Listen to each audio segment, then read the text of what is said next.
setelah ngebahas laporan laba rugi. Nah, di dalam laporan keuangan Kak Kun ingetin ada 4 macam, teman-teman. Masih ingat kan? Apa aja? Laporan laba rugi, laporan perubahan modal, neraca, dan arus kas. Nah, kemarin Kak Kun sudah ngejelasin tentang laporan laba rugi. Buat teman-teman yang belum sempat lihat video itu, boleh banget di skip nonton yang itu, nanti kembali lagi di sini. Kenapa? Karena laporan perubahan modal itu ada kaitannya dengan laporan laba rugi. Oke, teman-teman? Nah, di sini Kak Kun sudah siapin 1 buah spidol, jadi kita nanti bikin bareng-bareng ya. Nah, seperti yang terlihat di papan, bahwa di sini ini tuh bentuk real nyata laporan perubahan modal. Jadi gambarannya kalau kita mau bikin laporan perubahan modal, itu kolomnya tuh seperti ini. Intinya tuh begini teman-teman, bahwa dalam laporan keuangan itu kita harus menyajikan 4 macam tadi ya. 4 macam tadi, dimana itu nanti Kak Kun bahas satu persatu. Sudah Kak Kun bahas laporan perubahan modalnya hari ini, terus laporan laba rugi kemarin, dan besok Kak Kun bikinin yang neraca sama arus kas, oke? Jadi teman-teman boleh banget subscribe dulu video Kak Kun biar tahu kelanjutannya dari siklus akuntansi. Oke teman-teman? Nah, di sini bahwa kalau kita mau bikin jurnal, baik itu jurnal apa aja, teman-teman jangan lupa harus ada kopnya. Ini poin penting. Di mana kop tersebut terdiri dari perusahaan yang kita catat. Di sini PT Mekar Abadi, masih sama seperti yang kemarin ya. Nah, di bagian kedua itu yang namanya jurnal. Nama jurnalnya itu nama apa?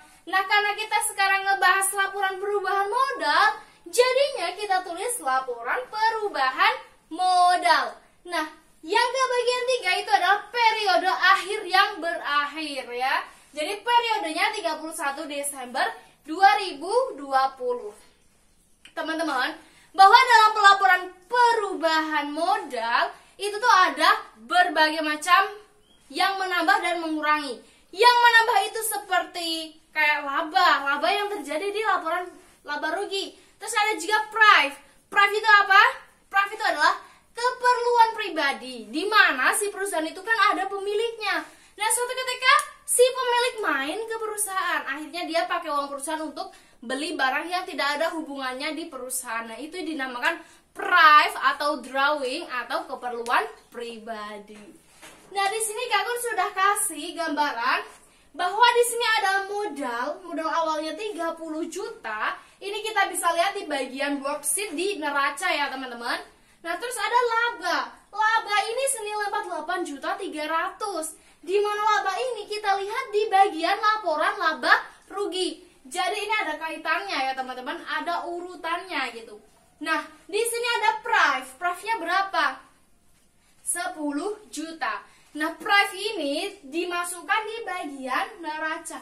Ada juga yang namanya dividen. Nah, itu dividen itu pembagian hasil gitu, teman-teman. Bisa masuk ke bagian si laba tersebut. Bisa kalian masukkan kalau ada soal yang mengatasnamakan dividen gitu ya. Nah, oke teman-teman, kita tulis saja di bagian penjurnalan.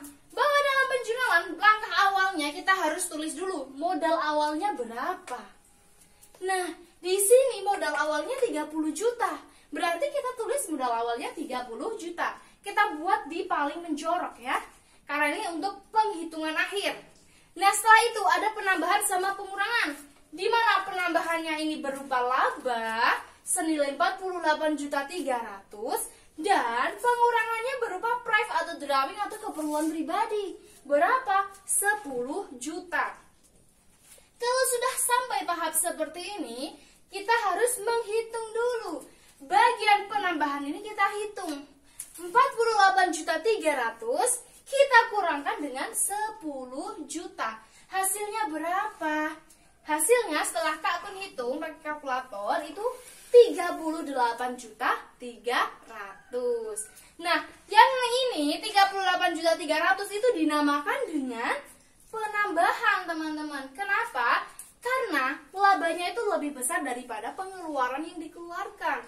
Nah, terus langkah selanjutnya kita menjumlahkan dong modal awal dengan penambahan. Misalnya terjadi ininya tuh lebih besar yang bagian prive, berarti ini pengurangan bukan penambahan ya. Berarti tinggal kurangkan. Berhubung ini lebih besar si laba, jadi Kak Akun tulis sebagai penambahan. Jadi 30 juta sebagai modal awal, kita tambahkan 38.300.000 sebagai penambahan di periode akhir itu ya teman-teman. Terus kita hitung 30 juta ditambah 38.300 hasilnya 68.300. Nah, 68.300 ini yang dinamakan sebagai modal akhir per periode 31 Desember 2020.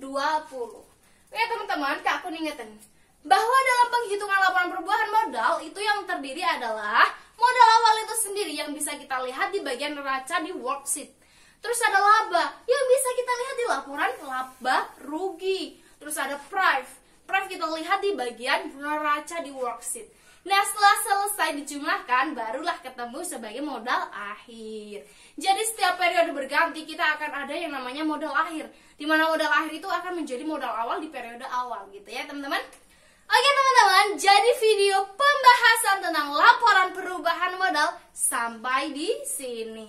Nantikan video selanjutnya tentang neraca akhir di laporan keuangan. Oke teman-teman, terima kasih. Salam belajar, suka belajar.